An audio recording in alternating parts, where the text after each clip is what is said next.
छत्रपति शिवाजी महाराज, जिनका जन्म 19 फरवरी 1630 को शिवनेरी के पहाड़ी किले में हुआ था, एक प्रमुख मराठा योद्धा और पश्चिमी भारत में मराठा साम्राज्य के संस्थापक थे।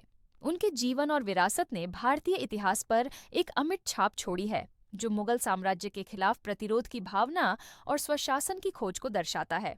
शिवाजी का जन्म मराठा सेनापति शाहजी भोंसले और जीजाबाई के घर हुआ था, जिनकी शिक्षाओं ने उनके शुरुआती जीवन को गहराई से प्रभावित किया। जीजाबाई ने उनमें अपनी भूमि और लोगों के प्रति गर्व और जिम्मेदारी की भावना पैदा की।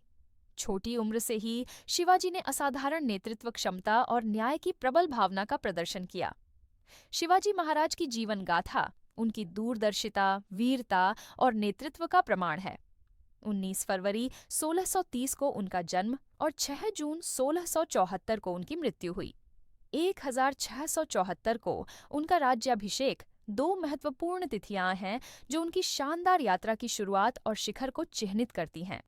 वे भारतीय इतिहास में एक सम्मानित व्यक्ति बने हुए हैं, जिन्हें मराठा पहचान और औपनिवेशिक और साम्राज्यवादी ताकतों के खिलाफ व्यापक भारतीय प्रतिरोध में उनके योगदान के लिए मनाया जाता है। शिवाजी के जीवन में सबसे महत्वपूर्ण मील के पत्थरों में से एक 6 जून 1674 को रायगढ़ किले में छत्रपति के रूप में उनका राज्याभिषेक था।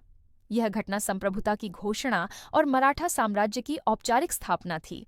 राज्याभिषेक समारोह बहुत भव्यता के साथ आयोजित किया गया था, जिसमें ऐसे अनुष्ठान शामिल थे जो एक स्वतंत्र शासक के रूप में उनकी वैधता को दर्शाते थे।